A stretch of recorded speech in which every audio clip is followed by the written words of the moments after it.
سلام البنات الغزالات، المهمات الحنانات، الخوت الخواتات الصحابات والفاميلا. اليوم غنوجد معكم واحد تشيز كيك بالمذاق ديال القهوه. تيجي زوين البنات وتيجي رائع وابسط، ساهل وبدون فرن وتيوجد في اسرع وقت. توجديه دغيا. المهم المكونات ديالو بساط وتيجي زوين، ولا تاكليه ديك المذاق النكهه ديال القهوه. تيجي رائع وزوين البنات، غير جربوه راه غاين الاعجاب ديالكم. دابا نخليكم مع تشوفوا المقادير. بسم الله على بركه الله. عندي البنات 200 غرام ديال البسكوي، اي بسكوي متواجد عندكم، المهم البسكوي اللي تعجبكم نتوما، اولا البنات بحال اللي تيخدموا الصابلي، داك الصابلي اللي تيكون عندنا مهرس وسميتو راه تنخدموا به هاد لي تشيز كيك. راه ما دارو الا تعوج ولا اللي تهرس ديما تحتفظوا به وخدموا به. راه تيجي في هاد لي تشيز كيك راه تيجي زوينين، وراه كاين غير اللي تيخدم الصابلي ويخبيه يحطو غير على حسب لي تشيز كيك. دابا انا عندي هذا فيه هاد البسكوي، ديال فيها النكهه ديال الكاكاو. درت 200 غرام، طحنته مزيان حتى تيطحن، ملي تيكون حرش شويه، ماشي سميتو. تندير 2 معالق كبار ديال الزبده اللي غنجمعوا بها البنات. تنجمع كلشي هكا في الهاشوار، تيجي ساهل هكا في الهاشوار. تنطحنو نعاود نطحنو عاوتاني، تتجمع لينا تتلبس لينا على هاد الطريقه. تتلبس داك البسكوي كامل من ديك الزبده، ماشي بحال الا تطرمليه بيدك. على هاد الطريقه تيجي كامل متساوي. راه غنحلو ونجمع الجناب ديالو باش تشوفوا الطريقه، ونعاود نطحنو باش تشوفوا كيفاش تيجي. تنجمعو كامل وديك اللي تيكون في الحواشي اللي ما وصلهم سميتو، وعاود نسد نطحنو حتى يتلبس لينا كامل. من شفتوا من كيفاش تيولي حتى يتلبس كامل اللي تيكون في القاع. نقلبوه هكا باش يتلبس لينا كامل من سميتو. راه حسن هاد الطريقه تتجيني انا ساهله الا غنرملو بيدي. راه تيجيب على هاد الطريقه زوينه البنات، وتيتلبس كامل من ديك الزبده. ديروا غير هاد الطريقه، راه غيتلبس كامل تيجي متماسك مع بعضياته، باش الا درتيه في المول يتشبر راسو. ديك الزبده تتجمع لينا داك البسكوي كامل. انا سديتو عاوتاني رجعت نطحنو. دابا شفتوا الطريقه راه تيتقلب. المهم دابا تلبس كامل، تيجي على هذا الشكل. شفتوا راه ديك 2 معالق كبار ديال الزبده راه كيفاش تيرجعوه. دابا نوجد.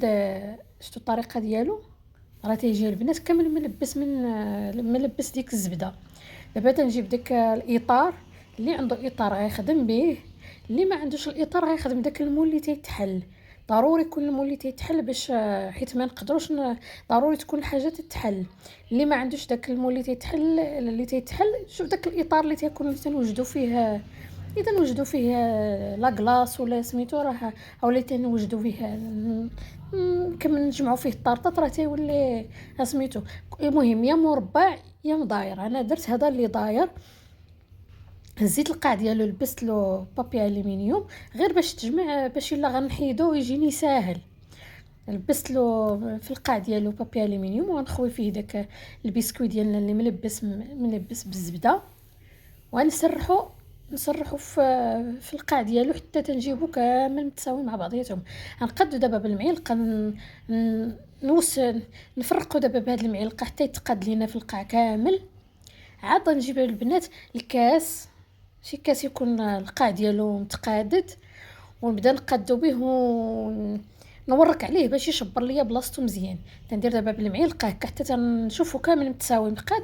عاد نجيب الكاس اللي غنبدا نورك عليه ونقادو باش يشبر لي الحجم يكون كامل متساوي. دابا هاد المعلقه راه هي ما قادتش ليا دابا القاع ديالو. دابا غير تنفرق به باش نشوف البلاصه اللي فيها ناقصه، تنجيب ليها تنكحز ليها باقي البسكوي الاخر. تندوزو كامل هكا. عاد نجيب الكاس دابا غنبدا ندوز الكاس، نقادو بالكاس. الكاس هو اللي غيقادو ليا، اولا الواحد الا عندكم ديك اللي تنقادو بها الحرشه راه حتى هي راه مزيانه. دابا انا المهم ما عنديش انا هذيك، عندي المهم هزيت الكاس القاع الكاس غنقادو به كامل هكا. وعاد نجيب المعلقه نقاد الوجه ديالو ونحيدو باش نوجدو الطبقه الثانيه. شفتوا على هذه الطريقه انا صافي البسكويت تقاد لينا في القاع ديال هذا الاطار، ضروري ندخلوه للثلاجه. انا دابا غنحطو في المجمد باش يبرد ليا بما توجد الحشوه الثانيه. ضروري الثلاجه البنات، او لا انا الا بغيتي تزربي عليه تديريه في المجمد، حيت باش ديك الزبده تجمع وتجمع لينا داك البسكوي. تنديوها نحطوه في الفريغو ولا الثلاجه، المهم الحاجه باش يبرد. تنجيب نص لتر الحليب البنات، نص لتر الحليب، وندير له 4 المعالق السكر. المعالق راه ما تنديرش المعالق كبار، المهم 4 المعالق متوسطين ديال السكر.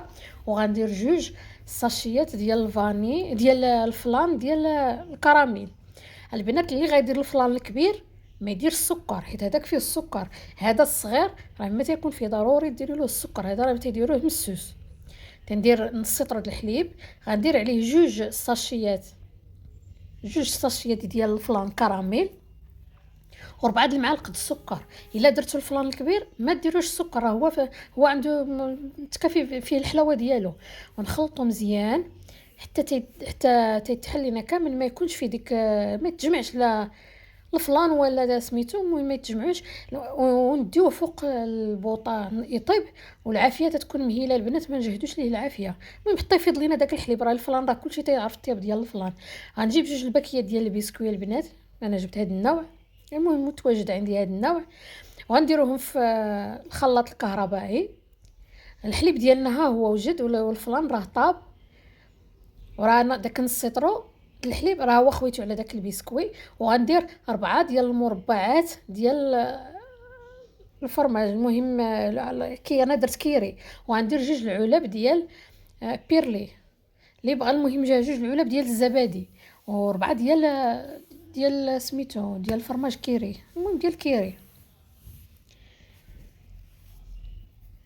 ونطحنوا البنات، نطحنو حتى خصني ضروري نطحنو مزيان حتى يتطحن داك البسكوي، ما يبقاش فيها سميتو. المهم يولي كلشي نطحنو كلشي باش يولي كامل متمسك مخلط مع بعضياتهم، باش تولينا بحال الكريمه مقاده، ما يكونش فيه دوك الفتات ديال البسكوي ولا. المهم داك داك الزبادي والفرماج والبسكوي غنطحنوه بداك الحليب اللي فيه الفلا، يطحن مزيان.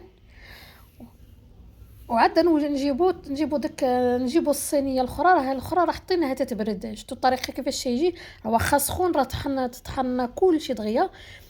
وخصنا ضروري نفرغوه قد ما تيبدا يبرد قد ما تيجمد، خصنا ضروري نخويوه دغيا باش يتقاد لينا، باش يتقاد وجهه فوق داك البسكوي اللي عندنا. هذاك البسكوي البنات بارد، حيت درناه برد وديك الزبده جمعاتو حتى ولا حتى برد. دابا خويت داك الخليط كامل فوق منه، وعاوتاني غنرجعو ندخلو عاوتاني للثلاجه باش يبرد، حيت هاد التشيز كيك ضروري تيكون بارد البنات، راه ما فيش الفران.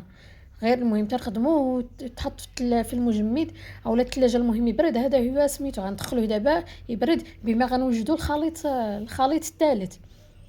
الخليط الثالث البنات فيه كاس العنبه ديال الماء، وغندير 2 معالق ديال السكر، حيت غندير القهوه تكون البنات باش ما تعطي لينا المروره. تنهرسوها بديك 2 معالق السكر. المعالق راه ماشي معالق كبار، المهم معالق متوسطين، 2 معالق. وغندير معلقه ديال القهوه. هذه القهوه سريعه الذوبان، ولكن انا درتها غنغليها حيت غنغليها مع الفلان. تندير ديك معلقه وندير داك الساشي ديال الفلان، هذاك الفلان الشينوا هذاك ديال درهم.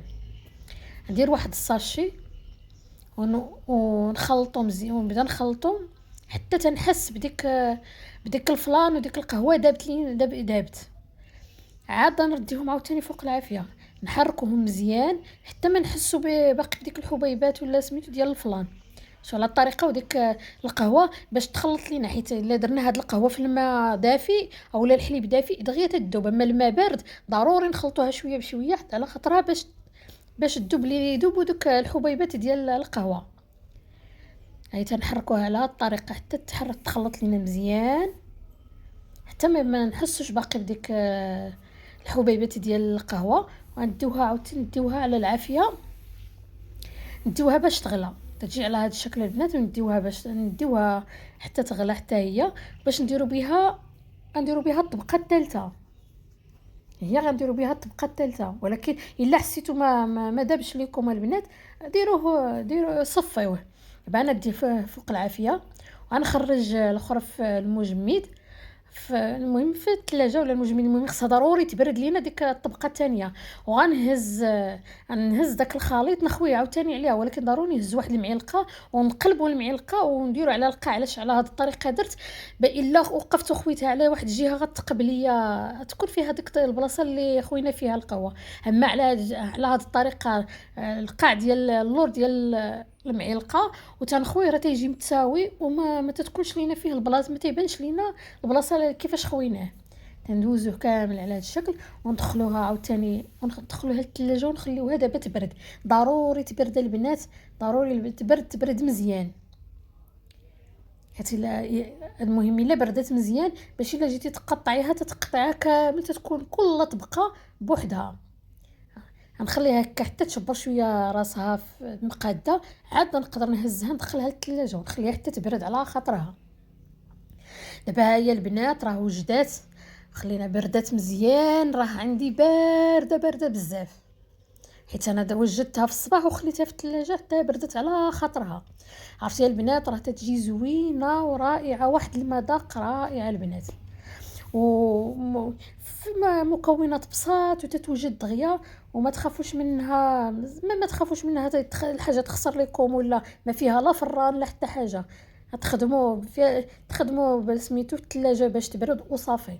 تجي على هذا الشكل، تجي رائعه وزوينه البنات، زوينه وفي المتناول ديال الجميع. انا دابا نقطعها وتشوفوا الطريقه ديالها كيفاش غتكون. تشوفوا بلي كل حاجه شبرات، قد ما تنخليو الحاجه حتى تتبرد بوحدها قد ما تتشبر سميت البلاصه ديالها. وكان عليا نمسح الموس عاد نرجعو، ولكن ماشي مشكل، انا نوري لكم الطريقه، نقطع وتشوفوا الطريقه وصافي. تشوفوا كيفاش غتجي، تشوفوها كيفاش جات الطبقات وكيفاش جات متساويه في الوسط، راه تجي زوينه البنات، زوينه بزاف ورائعه. شوفوا الطريقه كيفاش ولات، الطريقه ديال البسكوي اللي في التحت، وديك الفلام بالبيمو بدانون والفرماج كيفاش جا، والفوق ديالها بالقهوه، راه جات رائعه البنات وزوينه. وراه اش غنقول لكم، راه زوينه شكلا ومذاقا. زعما راه غير جربوها بعينيكم مغمضين، راه غتولي غتكون معتمده ديروها دائما، حيت ساهله وبسيطه، ما فيهاش شي مجهود، ما فيها لا عجين لا دليك لا حتى حاجه. البسكوي مطحون وغتخدمي به وتيجيك على هذه الطريقه على هذا الشكل رائع وزوينه البنات بزاف.